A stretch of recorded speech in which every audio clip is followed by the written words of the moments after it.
अरे भाई नहीं हुआ है, डिस्टर्ब करने लगती है, क्या तरीका है? नहीं हुआ है। अब बीजेपी ले रही है, ये तरीका ठीक नहीं है भाई। मेरे हर बार में डिस्टर्ब करने लगती है। आप सुन जाएगा क्यों भाई? ये क्यों डिस्टर्ब करने लगी? इंदिरा गांधी बतौर प्राइम मिनिस्टर 15 अगस्त 1983 को बोल रही हैं कि जो लोग जात पात की बात कर रहे हैं वो देश को पीछे करना चाहते हैं। जातिगत जनगणना और जो राज्य सर्वे कर रहे हैं उसमें बहुत अंतर है। पहले एक बात ये जान लीजिए भाई, बिहार ने कराया था। हम दो सवाल पूछते हैं, भारतीय जनता पार्टी जातिगत जनगणना के पक्ष में है या उसके खिलाफ है? हाँ या ना बोल दें। इसका जवाब लूंगा। आनाकानी करेंगे, बगले झांकेंगे, इधर उधर भागेंगे। हमारा अपना मानना है, बिहार में एक सर्वे हुआ, सर्वे में कुछ फैक्ट्स आए, उस फैक्ट्स को देश ने देखा। इस देश की 80-85% आबादी SC, ST, OBC कम्युनिटी से आती है। उनका रिप्रेजेंटेशन नहीं है इस देश के इकोनॉमिक स्फीयर में, इस देश के आर्थिक व्यवस्था में, CEO बनने में, मीडिया में, तमाम जगहों पर उनका रिप्रेजेंटेशन नहीं है, आधिकारिक तौर पर भी नहीं। मिस इंडिया में भी आपने कर्नाटक, मिस इंडिया में भी नहीं है, और इसको हंसने की बात नहीं है। मैं आपको बताती हूँ, एक मिनट, अब आप सुनिए मेरी बात। ये हंसी का वक्तव्य नहीं है। आपको ये लगा फुस से आपने हंसा, ये हंसी का नहीं। क्यों? क्या सिर्फ ठाकुर, ब्राह्मण या अपर कास्ट औरतें ही सुंदर हैं? क्या इस देश की दलित, क्या इस देश की, एक मिनट, क्या इस देश की आदिवासी, क्या इस देश की पिछड़ी लड़कियां सुंदर नहीं है? भला की खूबसूरत है, लेकिन उनको अपॉर्चुनिटी नहीं मिलती है। बात ये कह रहे थे राहुल गांधी, सेक्सिस्ट बीजेपी ने बात उठाई मिस इंडिया की। तो दिक्कत की बात क्या है कि बीजेपी का जो मत है वो साफ नहीं हो पा रहा है। आपने कर्नाटक पर मुझसे सवाल पूछा, और ये सवाल बिल्कुल पूछना वाजिब है। हमारे यहाँ एक सर्वे आया, उस सर्वे में हमें लगा कुछ अनोमलीज हैं, और अब हम दोबारा से ऑन द ड्राइंग टेबल उसको रीसर्वे करने की या उसके अनोमलीज को करने की कोशिश करें। नहीं, समय नहीं लगेगा, क्योंकि एक ब्रॉड सर्वे हो गया है तो वो जरूर होगा। हमारे तेलंगाना में हो रहा है, हमारे हिमाचल में हो रहा है, इनके किसी राज्य में क्यों नहीं हो रहा है? सरकार का क्या मत है? लैटरल एंट्री पे आप यू टर्न लेते हुए कहते हैं प्रधानमंत्री ने कहा। अरे नहीं, प्रधानमंत्री ने तो 6 साल पहले बनाई थी ये लैटरल एंट्री, इन्होंने ही कहा था इसमें रिजर्वेशन नहीं होगा। आपको यू टर्न पे यू टर्न लेना पड़ रहा है, देश ने आपको इस कगार पे लाके खड़ा कर दिया। सुधांशु जी, क्या बीजेपी जातीय जनगणना के आंकड़े जारी करेगी? हाँ या ना बोलिए। क्योंकि बाद वो ठंडे बस। देखिए, गृह मंत्री अमित शाह जी ने कहा है हम बिल्कुल खिलाफ नहीं है, हम उचित मौके के ऊपर जारी कब करेंगे? मगर अब सुनिए, मैं जवाब देता हूं। कितनी मजेदार बात बोली। 6 साल पहले लेटरल एंट्री शुरू की थी मोदी जी ने, और 1972 में लेटरल एंट्री से ज्वाइंट सेक्रेटरी बन गए थे मनमोहन सिंह। 50 साल पहले। वो तो गजब बोल देते हैं, आकर कुछ भी आके बोल देते हैं। पॉलिसी बनाई है आपकी सरकार ने। अरे भाई सुनिए, क्या संसद में लेटरल एंट्री जो बने सब। अब सुनिए, आगे की बात बोलता हूं। ये लोग कितना झूठ बोलते हैं। राहुल गांधी जी के दर्जनों वीडियो अवेलेबल हैं, आप जाइए चुनाव के समय। देखो भैया, मैंने कह दिया नीतीश कुमार से कि जातिगत सर्वे तो कराना पड़ेगा, और जाके चेक करिए, जातिगत सर्वे पास हुआ है जून 2022 में कैबिनेट की बैठक में, जब भाजपा जदयू की सरकार थी। वो लागू हुआ है अगस्त 2022 में, 7 या 8 अगस्त को जदयू के साथ सरकार बनी आरजेडी की। और ये बात जदयू के कार्यकारी अध्यक्ष संजय झा और ललन सिंह दोनों बोल चुके हैं। भाजपा जदयू की कैबिनेट में पास हुआ, और देखो भैया ने कह दिया कि नीतीश कुमार ने करवा दिया, उनके कहने पे कर दिया। अब मैं इनको तो नीतीश ने नहीं कराया। अरे भाई, नीतीश ने नहीं कराया। राहुल गांधी के कहने पे हमारे साथ गठबंधन में रहते हुए करवा दिया। मतलब अरे भाई, मैं कह रहा हूँ, सुनिए, तो आप भाजपा की वजह से हुआ। नहीं, आप तो कह रहे हैं ना, आप कह रहे हैं राहुल गांधी की वजह से। अरे भाई, डिस्टर्ब करने लगती है, क्या तरीका नहीं हुआ। अब एक और बात सुनिए, अभी सुनिए, नीतीश की वजह से नहीं हुआ, ये हेडलाइन है। ये हेडलाइन है आपके शो की। भाजपा के प्रवक्ता कह रहे हैं नीतीश कुमार ने नहीं कराया जातिगत सर्वे। अरे भैया, आप कह रहे हैं कि देखो भैया, मैंने नीतीश से कहा था, नीतीश हमारे साथ गठबंधन में थे। मैं ये कहना चाह रहा हूँ सुधांशु जी, मतलब जातीय जनगणना का क्रेडिट बिहार में बीजेपी ले रही है ना? यूपी में आपकी सरकार बीजेपी ले रही है। ये तरीका ठीक नहीं है भाई, मेरे हर बार में डिस्टर्ब करने लगती है। आप सुनिए भाई, नहीं है। अरे भाई, पता नहीं क्या आपको लेकर आए आज। अब सुनिए, आपको फोन देखना पड़ रहा है आज। फोन नहीं, अब सुनिए, लपेट लिया आज आपको। आज आपकी कलाई खोली है मैंने अच्छी, बार बार आपको फोन देखना पड़ रहा है। रुकिए, अरे आप क्या फोन वोन देख रहे हैं? नहीं, यहाँ नहीं, यहाँ नीचे लगाइए, तब आएगा नीचे। मैं तो चाहूंगी, ये टीवी नहीं है तो इन लोगों को सुनाई नहीं देगा। आप बोल दीजिए। मेरा विश्वास जातिवाद में नहीं है।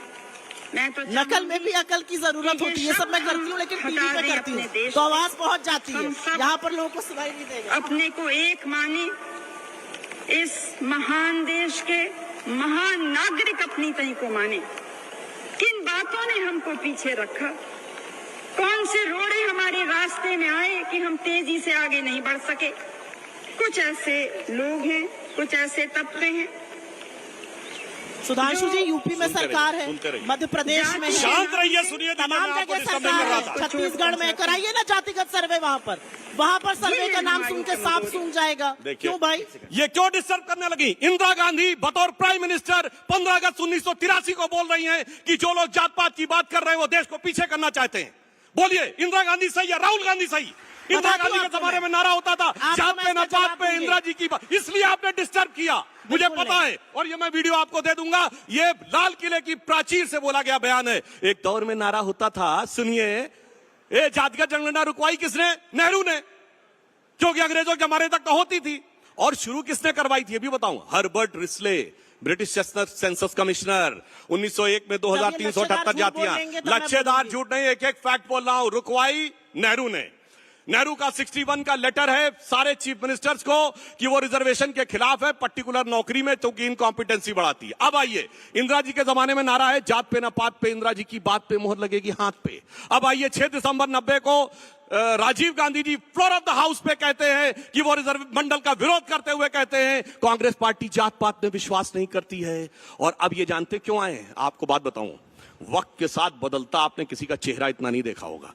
2014 में राहुल गांधी, उससे पहले क्या थे? एकदम क्लीन शेप, बढ़िया बबुआ टाइप माहौल बने हुए, हिंदी में अब अगर आप व्यक्तिगत पे आएगा तो फिर मोदी जी की भी भाव भंगिमा और व्यक्तिगत पे चली जाऊंगी। बोल लीजिएगा, बबुआ शब्द का जो आपने प्रयोग किया, अरे बोलने आप बोल दीजिएगा। अरे बोलिएगा, अभी मैं जवाब देता हूँ, उसके बाद मैं जब बोल लूं तब बोलिएगा। और उसके बाद हिंदी में शपथ ली और ईश्वर के नाम की शपथ ली 2014। 2019 आया, लगता इससे काम नहीं चलेगा, तो क्या किया? अब टीका लगा के कुर्ते के ऊपर जनेऊ वाले हिंदू बन गए और अपनी जाति नहीं गोत्र भी बताने लगे। कहां? राजस्थान में पुष्कर के मंदिर से निकलते हुए 2019 के चुनाव से पहले। फिर लगा इससे भी काम नहीं बन रहा। अब 2024 में अब वो जनेऊ कुर्ता छोड़ दिया, कार्ल मार्क्स की तरह दाढ़ी बना के, हाफ टी शर्ट पहन के, अब हिंदी की बजाय अंग्रेजी में शपथ, ईश्वर की बजाय सोलमनी अफर्म। मैं पूछता हूं, 2014 में ईश्वर के नाम की शपथ, 2024 में ईश्वर के नाम की शपथ क्यों नहीं ली? और फिर संसद में खड़े होकर भगवान की फोटो दिखाते हैं। इतना बदलता हुआ इंसान आपने 10 साल के अंदर कोई भारत की राजनीति में नहीं देखा होगा जितना ये बदलते हैं। अब बदलते हुए इंसान की क्योंकि छेड़ी दी है तो बदलते हुए इंसान की बात कर ही लेते हैं। जब मैं मुख्यमंत्री रहूंगा तो मैं जीएसटी का पुरजोर विरोध करूंगा, लिख लिख के विरोध करूंगा, और प्रधानमंत्री बनकर जीएसटी का आर्किटेक्ट मैं ही बन जाऊंगा, नरेंद्र मोदी। जब मैं मुख्यमंत्री रहूंगा तो मैं खाद्य सुरक्षा अधिनियम का लिख लिख के विरोध करूंगा, और जब प्रधानमंत्री बन जाऊंगा तो 80 करोड़ लोगों को फ्री का राशन देने का झुनझुना बजाऊंगा, नरेंद्र मोदी। जब मैं आजादी के आंदोलन में नहीं रहूंगा तो मैं मुखबिरी करूंगा, ब्रिटिशर्स को लिखूंगा इसका दमन करो। दमन करो कैसे? यहां पर भारत छोड़ो आंदोलन का, नहीं तो बहुत बढ़ जाएगा, फिर मैं अपने आप को राष्ट्रभक्त घोषित कर दूंगा। असलियत यह है कि राहुल गांधी एक ऐसे शख्स हैं जिन्होंने आपकी दिन की नींद और रातों का चैन उड़ा दिया है, और असलियत यह है कि आपको समझ में नहीं आ रहा है कि उनके उठाए मुद्दों से कैसे निपटे। राहुल गांधी टी शर्ट पहने, क्लीन शेव रहे, दाढ़ी रहे, इस पर ज्यादा चिंतित है भारतीय जनता पार्टी। समय और परिस्थिति यह है कि इस देश के आदिवासी, इस देश के दलित, इस देश के पिछड़े सीईओ नहीं है, बड़ी बड़ी जॉब्स में नहीं है, गवर्नमेंट ऑफ इंडिया में सेक्रेटरीज नहीं है, उनको इक्वल रिप्रेजेंटेशन नहीं है, और इसलिए जातिगत जनगणना की जरूरत है। जातिगत जनगणना की जरूरत इसलिए है क्योंकि जब एक दलित सरपंच मध्य प्रदेश में एक डीएम के यहां आती है तो उसको बोला जाता है अगर कुर्सी पर बैठने का बहुत शौक है तो अपने घर से कुर्सी ले आओ। 78 साल हमने आजादी के मनाए हैं, और एक दलित सरपंच औरत को यह बोला जाता है कुर्सी पर बैठने का शौक है तो ये लेकर आओ। ये सवर्ण नहीं समझेगा, ये आप में से अधिकांश लोग नहीं समझेंगे, ये सुधांशु जी नहीं समझेंगे, लेकिन एक ये दलित, एक आदिवासी और एक शोषित वंचित समाज का व्यक्ति समझेगा। इसलिए जातिगत जनगणना की जरूरत है। और एक बात सच है, राजनीति में राजनीति में बहुत सारे स्टैंड होते हैं, हाँ। और मुझे लगता है कि राजनीति कोई कास्ट इन स्टोन नहीं है। अगर देश की परिस्थिति, अगर लोगों को मौके नहीं मिल रहे तो बिल्कुल आपको स्टैंड बदलना पड़ेगा। बीजेपी ने जीएसटी क्यों लाई?